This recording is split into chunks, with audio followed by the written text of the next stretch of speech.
Hi, welcome back to Papa's Outdoor Adventure for Boat Restoration Part 3 on the 1972 RLS 1400 Richline Fishing Ski.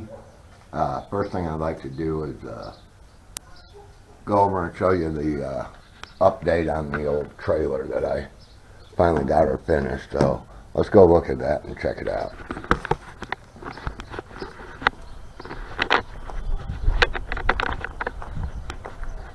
I got her finished up like last week or something like that. Got the safety chains on it, and I got the wiring all put on it. Got the jack on it. Got the winch. Got all my wiring ran up underneath the frame and then clips. Got my lights on it. Got the fenders and the wheels on it. Got my uprights. Got my lights put on. They all work. I hooked it up, tried it. Got a new roller on there. Other lights, rollers. The wiring ran through there. And turned out pretty well. I'm pretty happy with that. I think the boat will sit right on there just fine. I still got to get some hooks for my chain. I got one, but I got to get the link to hook it to the hooks, one on each side. And I need to do something different with my safety chain. I think what I'm going to do is drill a hole all the way through and put a bigger bolt in there, and then connect the safety chains to that. So that'll be a lot more safer. But for now, that's okay. My next project is getting started on the boat here. So what we're going to do today is I'm going to sand this down. I'm using a 220 grit sanding disc. I'm not trying to sand it. I'm just trying to rub it down so I could see where all the blemishes and cracks are at. I got the pull link off of there, and as you notice, there's a couple of little cracks here, which I'll address those issues today too. Hopefully we can get her sanded down, at least on this bottom side here, and get these damn ugly ass stickers off, and get it sanded down, and get some fiberglass on this here, fill in all these nicks and blemishes. If I can get that done today, I'll be happy with that. Because the way I got this boat set now, I can only do like from the middle up. And then after I get it painted and it dries, then I'm going to have to turn it, flip it, and do the bottom side of it the same way I did this side. So it's going to be kind of slow going. I really can't turn the boat upside down because I don't have enough room in here in the garage to get that accomplished. I got too much other crap, bikes and motorcycles and crap like that in here. I need a bigger garage, but Mama won't buy me one. So, anyways, that's that. Let me get to it and get something done on it and see what we can get done. So, be right back.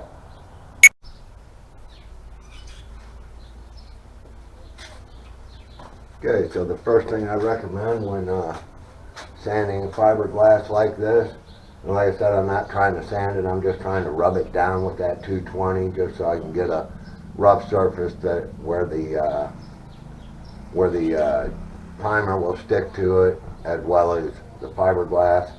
So this stuff is like working with insulation, so I recommend roll the old sleeves down, button them up. I have rubber gloves, but I'm not going to wear rubber gloves right now because I'll use that when I mix the fiberglass, rubber gloves. But I do recommend wearing a mask because you don't want to get all this shit in your lungs. So put the old mask on.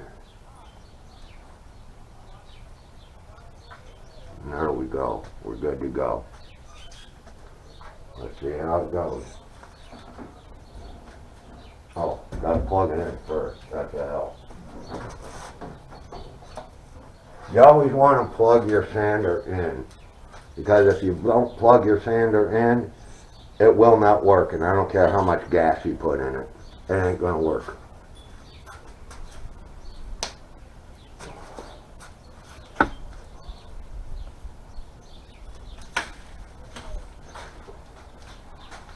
And I just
okay, well, according to the can, it says wait about 2 hours for it to set up, which it's been about, I don't know, 45 minutes to an hour, and it don't really look like it's doing much setting up.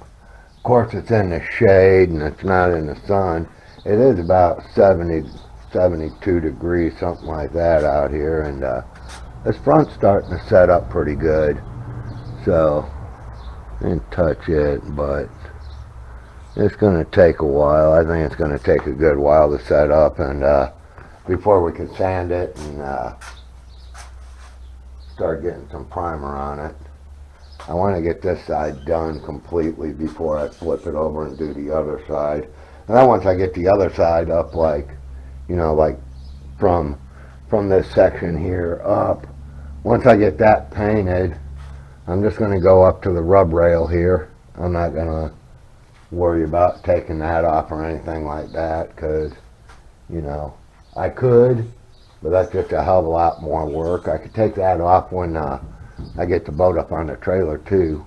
That's a option I have, which I might do, but I haven't really decided on that. And if I do, I'm going to buy a new rub rail to replace it with. But we're talking a substantial amount of money for that, so I'm not quite sure. I could do the back. I can do this while it's on the trailer too.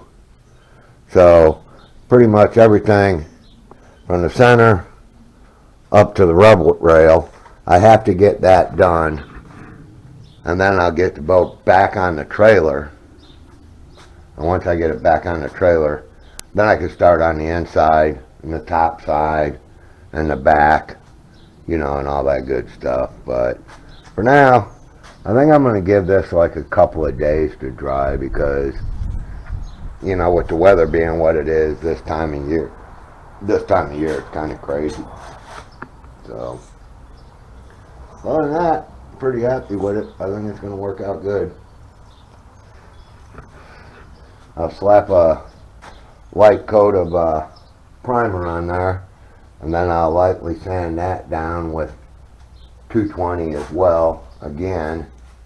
And after the second coat of primer, I'll rub that down a little bit with, I don't know, maybe 400 grit or something like that.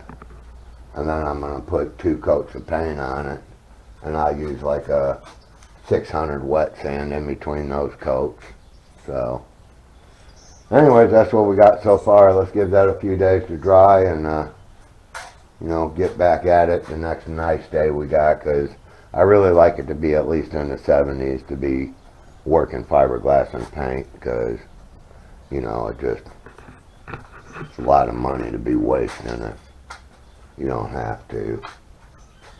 But yeah, that's what we got. I'll see you on the next one.